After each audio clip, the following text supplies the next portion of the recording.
Donald Trump ने ही कहा था कि ईरान को फौरन बात मान लेनी चाहिए वरना बहुत देर हो जाएगी। घड़ी की सुइयां टिक टिक करके ईरान की तबाही का वक्त करीब ला रही हैं अगर वो फौरन बात नहीं मानते तो। ये डोनाल्ड ट्रंप ने ही कहा था। कल ही मैंने आपको खबर बताई थी। रात में डोनाल्ड ट्रंप ने ट्रुथ सोशल पर एक पोस्ट किया और यह कहा कि असल में हम अरब देशों की रिक्वेस्ट पर इस हमले को कुछ मुलतवी कर रहे हैं। यह अचानक क्या हुआ? ईरान पर पीछे हटे ट्रंप ये शी पुतिन का पंच है। ये लग रहा है अमेरिका को कि अगर चाइना और रशिया साथ में आ गए, खुलकर साथ में आ गए, तो ईरान पर जो हम करने गए हैं कहीं लेने के देने ना पड़ जाएं, इसलिए वो पीछे हट रहे हैं। या फिर ये षड्यंत्र है, क्योंकि डोनाल्ड ट्रंप इस तरह की गुगली के लिए भी जाने जाते हैं कि जब वो कहते हैं कि अभी हम कुछ नहीं करेंगे या फिलहाल हम रुक रहे हैं और अचानक जब दुनिया आश्वस्त हुई होती है वो कुछ कर देते हैं। तो ये क्या है? ये षड्यंत्र है क्या? उसी तरह की कुछ टाइम बाइंग है क्या ताकि वक्त वो चुन सकें? या फिर ये पुतिन और शी जिनपिंग की वजह से ये फैसला फिलहाल डोनाल्ड ट्रंप को लेना पड़ रहा है? ये आपको आज समझाएंगे। इसको डिकोड करने के लिए हमारे साथ खास मेहमान जुड़ेंगे। ईरान पर हाई लेवल मीटिंग होने वाली है। उनके एनएसए, अमेरिका के और रक्षा मंत्री इस दौरान मौजूद रहेंगे। चीफ ऑफ स्टाफ भी इस बैठक में शामिल होने वाले हैं। ईरान पर फाइनल फैसला ले सकते हैं डोनाल्ड ट्रंप। यह माना जा रहा है कि डोनाल्ड ट्रंप आज ये तय कर देंगे कि हमला किस तरह का होगा, किस डोमेन में होगा और कितने बजे और किस तारीख को होगा। आज डोनाल्ड ट्रंप इस पर मोहर लगा सकते हैं, ऐसा माना जा रहा है। ये माना जा रहा है कि इस दौरान उनके साथ तमाम महत्वपूर्ण अधिकारी होंगे और वॉर मिनिस्टर पीट हेगसेथ भी यहां मौजूद रहने वाले हैं। और दूसरी तरफ देखिए, ईरान पर यह तय हुआ था कि आज ही अमेरिका विध्वंसक हमला करेगा। अमेरिका ने आखिरी वक्त में यह हमला टाला। सऊदी, यूएई और कतर के कहने पर रोका हमला। डोनाल्ड ट्रंप ऐसा कह रहे हैं ईरान को सिर्फ 2 से 3 दिनों की मोहलत। डोनाल्ड ट्रंप ने ऐसा कहा कि यह मोहलत बहुत लंबी नहीं है, सिर्फ 2 से 3 दिनों की है। क्लैश रिपोर्ट का बहुत बड़ा दावा। तो ये हमने अरब देशों की रिक्वेस्ट पर टाला है, आखिरी मोमेंट पर टाला है, वरना ये एक बड़ा हमला होने वाला था। ये डोनाल्ड ट्रंप खुद कह रहे हैं। और ईरान पर बहुत बड़े हमलों की तैयारी असल में चल ही रही है, लगातार चल रही है। पश्चिम एशिया में अमेरिकी सैन्य तैनाती लगातार बढ़ती जा रही है। ये बिल्डअप लगातार होता जा रहा है। हर दिन, हर गुजरते दिन में हम आपको ये बता रहे हैं कि आज पहले के मुकाबले अमेरिका की सैन्य तैनाती इस इलाके में और ज्यादा बढ़ गई। ईरान के नजदीक अमेरिका के 3 एयरक्राफ्ट कैरियर पहुंच चुके हैं। एयर रिफ्यूलिंग टैंकर्स की बड़ी तैनाती से हमलों के संकेत भी मिल रहे हैं। यह इशारा भी लगातार अमेरिका की तरफ से दिया जा रहा है कि बहुत देर तक इंतजार करने वाला नहीं है अब अमेरिका, और इस बार का निर्णय, इस बार का प्रहार जो होगा वो निर्णायक होगा। ओपन सोर्स इंटेल के हवाले से जो खबरें आ रही हैं कि पहले के मुकाबले ये बिल्डअप और तगड़ा हो गया है।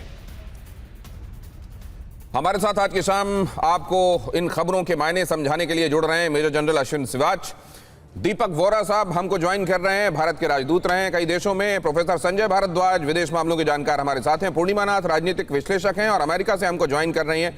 इन ऑड आवर्स में हमको ज्वाइन करने के लिए पूर्णिमा नाथ जी, आपका बहुत धन्यवाद। हमारे सभी मेहमानों का बहुत स्वागत। लेकिन जरा ये खबर देखिए पहले, ईरान पर पीछे हट गए हैं ट्रंप। इसको लेकर दोनों तरह की बातें हो रही हैं कि क्या ये असल में जो मुलाकातें हो रही हैं, इधर बीजिंग में आप देख रहे हैं शी जिनपिंग और पुतिन मिलने वाले हैं, और चाइना और रशिया कुछ ऐसी पटकथा लिख रहे हैं जिसमें अब डोनाल्ड ट्रंप को यह लगने लगा है कि अगर ईरान को लेकर उन्होंने अपनी इबारत को लिखना जारी रखा तो हो सकता है कि कलम टूट जाए, और इसीलिए अब वो इसको सोच रहे हैं कुछ इंप्रोवाइज करके आगे बढ़ने के लिए। और दूसरी तरफ यह समझा जा रहा है कि डोनाल्ड ट्रंप केवल ईरान को एक सरप्राइज देना चाहते हैं और ईरान को समय पकड़ना चाहते हैं जब उतना तैयार वो नहीं हो। इसलिए देखिए जरा, ट्रंप ने ईरान पर हमले की योजना टाली। ट्रंप ने क्या कहा? ट्रंप ने अभी जो कहा वो मैंने आपको सुनवाया। ट्रंप ने कहा ईरान पर हमले की योजना थी, हम हमला करने ही वाले थे, लेकिन तभी हमको रिक्वेस्ट आई। ट्रंप ने कहा ईरान को एक और मौका मिलना चाहिए, ऐसा हमसे कहा गया और हमको लगा ये जायज कहा जा रहा है। कई अरब नेताओं के अनुरोध पर हमने यह फैसला लिया कि फिलहाल हम हमला नहीं करेंगे। अरब देशों ने कहा कि शांति समझौता बेहद करीब है, बात बन सकती है और ऐसे में हमला सही नहीं होगा। और डोनाल्ड ट्रंप का कहना है कि हमने अरब देशों की इस रिक्वेस्ट को मान लिया। उन्होंने कहा सऊदी से भी, यूएई से भी ये रिक्वेस्ट आई कि ऐसा नहीं किया जाना चाहिए और अभी रुका जाना चाहिए, थमा जाना चाहिए, और इसीलिए 2-3 दिनों के लिए हमने हमला स्थगित कर दिया है। क्या वाकई ऐसा है जैसा डोनाल्ड ट्रंप बता रहे हैं, या डोनाल्ड ट्रंप जो बता रहे हैं वो जाहिर है चाहते हैं कि उसको लोग सब्सक्राइब करें, लेकिन असल में उनके दिमाग में कुछ और चल रहा है और वो आने वाले दिनों में अनफोल्ड होता हुआ भी दिखाई देगा। दीपक सर, आपके साथ शुरुआत करना चाहता हूं क्योंकि यहां बातों में बात समझने वाली बात है। ये क्या कहा जा रहा है और इसमें दुनिया को समझने वाली कौन सी बात है? बहुत बहुत धन्यवाद sir, thank you very much. बहुत अच्छा लगता है जब आपसे बात करता हूं और आपसे बहुत कुछ सीखने को मिलता है। बाकी हमारे सहयोगी जो हैं उन सबको भी नमस्कार। जनरल साहब भी हैं, मैडम भी हैं, प्रोफेसर साहब भी हैं।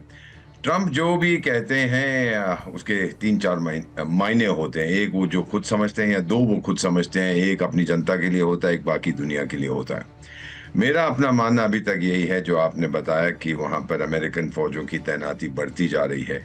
ये मिलिट्री प्रेशर डाल रहे हैं ईरान के ऊपर। अब सऊदी अरेबिया और यूएई वगैरह ने जो कहा है कि भाई अभी मत ठोकिए उसको, 2-3 दिन रुक जाइए, इसके मायने क्या है ये मुझे समझ नहीं आ रहा। क्या ईरान ने उनसे कह दिया कि मेरा न्यूक्लियर प्रोग्राम गया अमृतसर, मैं नहीं करूंगा, मैं सारे अपनी एनरिच्ड यूरेनियम अमेरिका को दे दूंगा जो अमेरिका चाहता है, और दूसरा मैं मिसाइल वसाइल अब सब त्याग दूंगा।